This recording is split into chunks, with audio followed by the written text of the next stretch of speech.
नमस्कार दर्शकों, face to face के इस अंक में आपका स्वागत है। जैसा कि आप जानते हैं कि हर बार हमारे साथ कोई नई शख्सियत स्टूडियो में मौजूद होती है और आज हमारे साथ इस समय स्टूडियो में मौजूद है हमारी जम्मू कश्मीर रियासत के deputy chief minister Shri Nirmal Singh जी, जो कि बहुत ही इंटेलेक्चुअल है।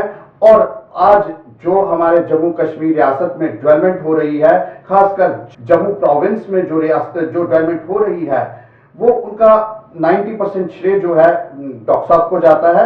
आइए इनसे जाने कि किस तरीके के प्रोजेक्ट्स आज तक इंप्लीमेंट हुए हैं और जो होने वाले हैं और जो पाइपलाइन में हैं, इनसे ये इसकी जानकारी लें। जी डॉक्टर साहब, आपका हमारे स्टूडियो में स्वागत है। डॉक्टर साहब, सबसे पहले मैं आपसे ये जानना चाहूंगा कि बीजेपी गवर्नमेंट जो है वो काफी समय बाद हमारी जम्मू कश्मीर रियासत में आई है। ऑपोजिशन में ही रहने का काफी देर मौका मिला उन्हें, लेकिन अब क्या नजरिया, क्या सोच है आपकी जम्मू कश्मीर रियासत के लिए, ये जम्मू कश्मीर की आवाम आपसे जानना चाहती है। देखिए विजय जी के जम्मू कश्मीर में पहली बार भारतीय जनता पार्टी जो है वो सरकार में आई है। अभी तक हम विरोधी पक्ष का काम करते रहे हैं जी। और पहली बार जब हमने पिछले इलेक्शंस में नारा दिया 44+ का जी, और भारतीय जनता पार्टी अपने एजेंडे के साथ जो है लोगों तक गई। ऐसे हमारे जो दूसरे कोलिशन पार्टनर हैं पीडीपी, उन्होंने भी अपना जो उनका मैनिफेस्टो था वो गए, लेकिन जम्मू कश्मीर के लोगों ने एक हमें मैंडेट दिया कि आप एक अच्छी सरकार दीजिए। जो वैचारिक पक्ष है उसको, उसकी जो है वो अपनी जगह है वो, लेकिन आप ऐसा है कि अच्छी सरकार एक दें, ट्रांसपेरेंट सरकार दें। जो क्योंकि पिछले जो नेशनल कॉन्फ्रेंस की सरकार थी या जिस प्रकार से पिछली सरकारें चलती रही हैं, जहाँ यहाँ कांग्रेस की सरकार भी रही है, तो जिस प्रकार के हालात जम्मू कश्मीर के थे, तो उसमें जम्मू कश्मीर कुल मिला के और ख़ासतौर पर जम्मू और लद्दाख, ये काफ़ी इसका जो है उनके साथ डिस्क्रिमिनेशन हुई थी जी। तो इसलिए हम सरकार में आए। और जो सरकार, जहाँ इलेक्शंस हुए लगभग 2 साल हुए हैं, लेकिन सरकार बने हुए जो है लगभग कहना चाहिए कि 2-4 महीने पहले मरे चले गए, जब सरकार बनने के लिए सारी प्रक्रिया थी। उसके बाद मुफ्ती साहब की डेथ के बाद फिर 2 महीने हमारे निकल गए। और उसके बाद बीच में जो कश्मीर में जिस प्रकार का हालात रहे, उसके कारण हमें काम करने का बहुत कम मौका मिला। लेकिन हमें जो खुशी है, कि बहुत तसल्ली है कि हम इन थोड़े से समय में 13-14 महीने में जिस प्रकार के सरकार ने काम किए हैं, एक इम्पैक्ट जो है वो ग्राउंड पर आ रहा है और लोगों को ये महसूस हुआ है कि कोई सरकार है जो काम कर रही है। तो इसमें केंद्र का बहुत बड़ा एक आशीर्वाद है, क्योंकि 80,000 करोड़ का पैकेज है जो हमारे प्रधानमंत्री नरेंद्र भाई मोदी ने जो दिया, उसके कारण जम्मू कश्मीर जो मिलिटेंसी के टेररिज्म के कारण, जो क्रॉस बॉर्डर फायरिंग के कारण 4-4 जंगें लड़ी हैं, उसके कारण कई प्रकार की समस्याएं थी। चाहे वो रिफ्यूजियों की समस्या है, चाहे जब बॉर्डर के लोगों की समस्या है, चाहे वो मिलिटेंसी के साथ जो है अंडर डेवलपमेंट है कि सड़कें नहीं हैं, उसके ऊपर बहुत बड़ा एक जो है हमें जो एक सपोर्ट मिली, जो पैकेज मिला, उस पैकेज को जो है लोगों तक लेके जाना। और इसके अलावा भी 80,000 करोड़ के पैकेज के अलावा जो केंद्र सरकार की नीतियां हैं, जहाँ उनकी जो अलग अलग प्रोजेक्ट्स हैं, जैसे जम्मू कश्मीर सरकार के प्रोजेक्ट्स हैं, उनको जो ग्राउंड पर लेके जाना, ये हमारा फोकस रहा है। और हमें तसल्ली है कि काफ़ी जो काम ऐसे हुए हैं जिसके कारण आज लोगों में एक मैसेज दिया है। जी डॉक्टर साहब, एक अहम सवाल आप ही की बात से पूछना चाहूँगा कि जिस तरीके से आपने कहा कि 80,000 करोड़ रुपया हमारी सेंट्रल गवर्नमेंट ने जम्मू कश्मीर रियासत को दिया, लेकिन प्रैक्टिकल रियलिटीज़ में अभी तक कितना उसमें से इन्वेस्ट किया जा चुका है जो डेवलपमेंट के काम है, वो लगभग अंदाजन? देखिए ऐसा है कि जैसे अभी इसमें 80,000 करोड़ में लगभग 40-42 हज़ार करोड़ जो है वो सड़कों पर है, क्योंकि जम्मू कश्मीर एक इसकी भौगोलिक स्थिति ऐसी है और बहुत सी सड़कें हैं, हमारे लोगों की कनेक्टिविटी नहीं है, तो उसमें से बहुत से प्रोजेक्ट जो हैं वो बन रहे हैं। और जैसे नेशनल हाईवेज हैं, मतलब एक नेशनल हाईवे है जो इसको ये उधमपुर से आगे लेके जाना, कश्मीर को जोड़ने की बात, एक्सप्रेस हाईवे की बात चल रही है। ऐसे जोजिला टनल है, ऐसे प्रधानमंत्री ग्राम सड़क योजना है। मतलब ये प्रोजेक्ट सारे जो है वो 80,000 करोड़ के बीच में, हाँ बीच में है। कुछ उसके अलावा भी जो पॉलिसी जो रहती है, प्रोजेक्ट्स रहते हैं, रूटीन के प्रोजेक्ट्स हैं, उसमें भी है। तो इसके ऊपर जो है डीपीआर बन रही है, काम हो रहा है, जैसे मैकेनाइजेशन है जी। वो बहुत सी आप देखेंगे शहर में जिस प्रकार के से और बाकी जगहों पर भी गांव की मतलब कि सड़कें छोटे शब्दों में अगर हम माने तो आप कह रहे हैं कि ज्यादातर इम्प्लीमेंटेशन जो है कनेक्टिविटी की तरफ जा रही है। हाँ मेन वो है। इसके अलावा जैसे आईआईटी जम्मू है, जी उसकी ज़मीन हम एक्वायर कर ली और उसके भी क्लासेस शुरू हो गई हैं। जी आईआईएमसी है, आईआईएम है, ऑल इंडिया मेडिकल इंस्टीट्यूट है, उसके लिए पैसा है। टूरिज्म के लिए बहुत बड़ा पैसा है, उसके ऊपर हम फोकस कर रहे हैं। जी। और डीपीआर बने, बाकी बने। इसी तरीके से हमारा बिजली का है, जी बिजली का है हमारे लगभग 11-12 हज़ार करोड़ रुपया है, जो बिजली की जो उसकी हालत को इम्प्रूव करने के लिए वो हमें मिला है। जी उसमें हम आरएपी डीआरपी पुराना एक स्कीम है जिसको कारण के 24/7 बिजली देने की बात है और शहर में है। ऐसे दीनदयाल उपाध्याय 100% इलेक्ट्रिफिकेशन की है और 24/7 बिजली देने की बात है। डॉक्टर साहब, ये सब आप बातें डीपीआर बन रहे हैं जो इम्प्लीमेंट हो चुके हैं, वो हमारी जम्मू कश्मीर रियासत की जनता ये जानना चाहती है कि अभी तक कौन से प्रोजेक्ट हमारे इम्प्लीमेंट हो चुके हैं और प्रैक्टिकल रियलिटीज में शुरू हो चुके हैं। देखिए इसमें जो कुछ छोटे मोटे जो प्रोजेक्ट्स रहते हैं वो तो बाकी एक प्रक्रिया रहती है जी और आप देखेंगे जो जैसे ये जो आरएपी डीआरपी है जो जहाँ पर, लेकिन इसके ऊपर इम्प्लीमेंटेशन नहीं था, उसको हम स्पीड अप किया है।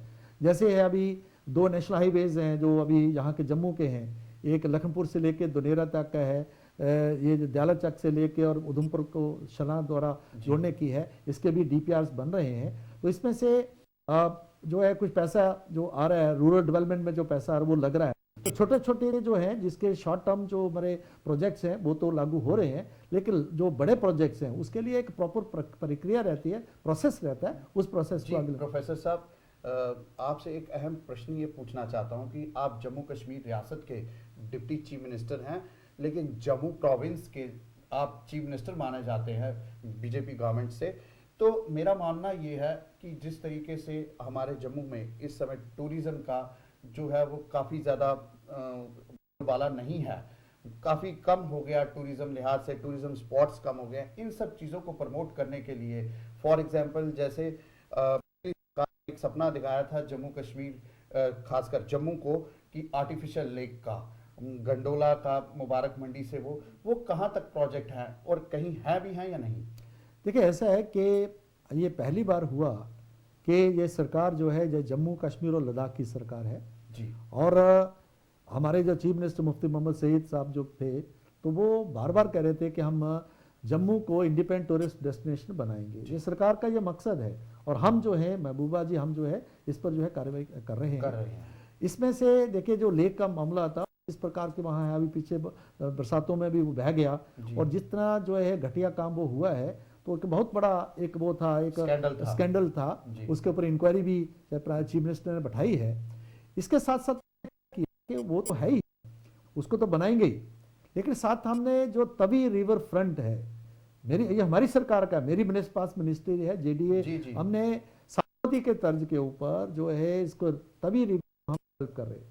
1000 करोड़ का जो है एक प्रोजेक्ट है जिसकी हमने डीपीआर बन गई है और डीपीआर बन रही है, हमारे एमओयू साइन हो चुका है और अहमदाबाद जो कॉरपोरेशन है जो उसको हमने कंसल्टेंट के तौर पर लिया है। तो एक देखेंगे आने वाले वक्त में एक बहुत ही खूबसूरत एक नज़ारा होगा, तभी को डेवलप किया जाएगा। इसके साथ तभी में कई प्रकार के गंदे नाले पड़ते हैं, जो पानी वेस्ट वाटर है वो जाता है, तो हमने अमृत में जो गांधीनगर की तरफ से जो जितने भी हैं वेस्ट वाटर के हैं उनको सारे को जो है जो डाइवर्ट करने के लिए, और इसी तरीके बाकी शहर के प्रोजेक्ट्स ही नहीं बने हैं, पैसा सेंक्शन हो गया, उसके अभी जो काम शुरू होने वाला है। तो ये हम तो एक तवी रिवर फ्रंट जो है जिसमें लेक भी उसको उसके साथ जो है इंटीग्रेट करेंगे और बाकी करके एक बहुत बड़ा एक अच्छा प्रोजेक्ट जो जम्मू को देंगे। मतलब आपका मानना है कि बहुत अच्छा प्रोजेक्ट आप जम्मू वालों को देने वाले हैं। दूसरा जो गंडोले की बात की, गंडोला बिल्कुल डिफंक्ट पड़ा था तो हमने इसके ऊपर फोकस किया। पीछे मुफ्ती साहब भी जब आए थे क्योंकि टूरिज्म उनके पास है तो था, तो इसलिए अभी चीफ मिनिस्टर साहिबा के तो चीफ मिनिस्टर के साथ हम गए थे, तो उसका काम बड़ी स्पीड से हो रहा है और जल्दी ही गंडोला जो है वो जो हमें मिलेगा, जो पीर से लेके और महमाया से जो है बावे तक जो है जाएगा, तो एक बहुत अच्छा एक हमें वो मिलेगा। इसी तरीके से हम पत्नीटॉप में भी वहाँ जो है गंडोला का वहाँ चल रहा है वह भी बनेगा। और ऐसे हम ये प्रपोज कर रहे थे कि जो शिवखौड़ी में भी इस प्रकार का रोप वे बने, तो ये चीज़ें जो पाइपलाइन में हैं। मुबारक मंडी की लगता है प्रोफेसर साहब कि ये जो आप प्रोजेक्ट्स बताए कि इसी जो बचे हुए 4 साल हैं उसमें कंप्लीट होंगे। हाँ बिल्कुल, उससे पहले कंप्लीट करेंगे हम। और आप देखेंगे कि 2017 में काफ़ी चीज़ें जो हैं वो उभर के आएंगी, उभर के आएंगी, और आप देखेंगे कि सचमुच में एक इम्पैक्ट अभी जाना शुरू हो गया है। बहुत अच्छी बात है। डॉक्टर साहब, एक और आपसे अहम प्रश्न पूछना चाहूँगा, क्योंकि हमारे पास कुछ डेपुटेशन आए थे और उन्होंने कहा था कि जब आपके पास ऑनरेबल डिप्टी चीफ मिनिस्टर आए तो उनसे ज़रूर पूछें, क्योंकि आप ही के डिपार्टमेंट का वो प्रश्न है, अर्बन डेवलपमेंट का, जम्मू म्यूनसिपैलिटी का, जो हमारी ट्रैफिक लाइट्स लगी हैं। तो कुछ पीछे आला अधिकारी ट्रैफिक के भी आए थे, तो उन्होंने कहा कि ये जो लाइट्स हैं ये म्यूनसिपैलिटी डिपार्टमेंट जेएमसी लगाता है, तो वो उसके रहनुमा आप हैं, एचओडी आप हैं। तो मैं ये जानना चाहता हूँ क्यों आज के इस समय में जो लाइट्स लगी हैं वो बाबा आदम के ज़माने की लगी हुई हैं, जो लाइट्स रोड पे, जब रोड पे कोई ट्रैफिक भी नहीं है तब भी 40 सेकंड दिखाता है, और जब ट्रैफिक है तो 10 सेकंड दिखाता है, और कुछ वो चल भी नहीं रही। देखिए, ये जो एक प्रोजेक्ट था वो प्रोजेक्ट जो है बिल्कुल फेल हुआ, पता नहीं पिछले वक्त में क्या हुआ। हमने आते ही जो है उसका एक नया प्रोजेक्ट लाया है, और जो हमारी जो इंटेलिजेंट लाइट्स हैं उसका है 10-12 करोड़ का जो प्रोजेक्ट है उसका वो लगभग वो तय हो गया, L1 आ गया है, और उसके अभी हमने ऑर्डर इशू करने हैं। इसी प्रकार से श्रीनगर के लिए भी है, वो हमने अथोराइज किया, वो कर दिया कि वहाँ जो है जीएमसी जो एसएमसी है वो उनको अथोराइज किया है कि वो उसको दे देंगे। तो जल्दी ही ये प्रोजेक्ट आप देखेंगे कि ये जो है इंटेलिजेंट लाइट्स और ट्रैफिक लाइट्स का जो है प्रोजेक्ट आएगा, और बड़ी ही खूबसूरत जो है, ऐसे लोग जिन्होंने काम किया उनको हमने ये टेंडर दिया है, क्योंकि उन टेंडर में वो L1 आए थे। इसके साथ साथ आप देखें कि शहर में हम जो LED लाइट्स जो है अपने स्ट्रीट लाइट्स हैं उनको आप देखेंगे जल्दी ही हम वो भी हम लगाने वाले चेंज कर रहे हैं। तो एक बड़ा सुंदर खूबसूरत जो है शहर आपको दिखेगा। तो आने वाले वक्त में वो जल्दी ही वो भी हम शुरू करने वाले हैं। जी डॉक्टर साहब, एक और चीज आपसे पूछना चाहूंगा, जो हमारे इस समय ऑनरेबल प्राइम मिनिस्टर का एक अहम सपना है स्वच्छ भारत का, तो स्वच्छ भारत के लिए हमारे जम्मू कश्मीर में क्या कदम उठाए गए हैं? देखिए, ऐसा है कि स्वच्छ भारत का जो कई इसके प्रोग्राम्स हैं, एक तो अवेयरनेस का है, तो अवेयरनेस के लिए हमने कई प्रोग्राम्स कर भी रहे हैं, किए भी हैं। तो वो लोगों में एक अवेयरनेस आई है, खासकर बच्चों में, स्कूली बच्चों में कई प्रकार के कार्यक्रम हमने किए हैं।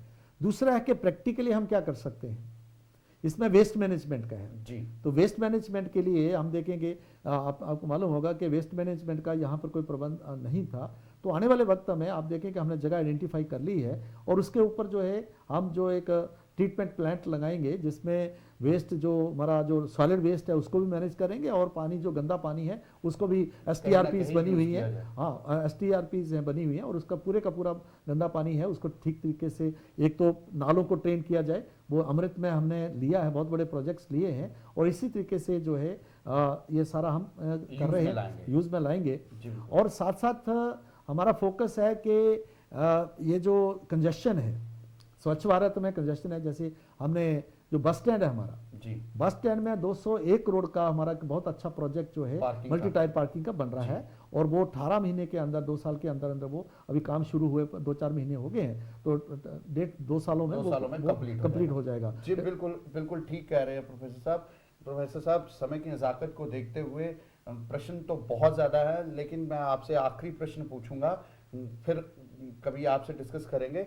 डॉक्टर साहब, एक आम जो हमारे जम्मू कश्मीर में ही नहीं, इस समय पूरे भारतवर्ष में एक बहुत बड़ी परेशानी हमारे सामने आ रही है। आप भी युवा पीढ़ी से जुड़े रहे, क्योंकि आप जम्मू यूनिवर्सिटी के प्रोफेसर रहे हैं। जो हमारी युवा पीढ़ी है वो इस समय नशे की ओर बहुत ज़्यादा डाइवर्ट हो रही है।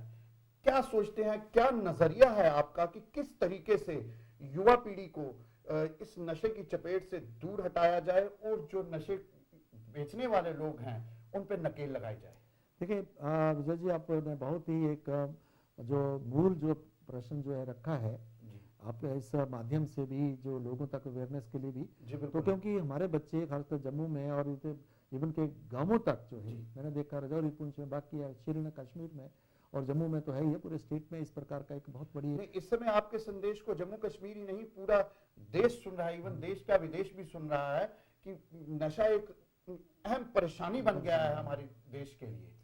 देखिए इसमें कई प्रकार के कार्यक्रम लेने की ज़रूरत है। एक तो अभी डी एडिक्शन सेंटर्स हैं, काउंसलिंग की है, उसके ऊपर बहुत काम है। जैसे हम जम्मू की बात करें, एक आध जगह है जिसमें वो भी सही तरीके से नहीं कर रहा, तो उसके ऊपर फोकस करने की ज़रूरत है।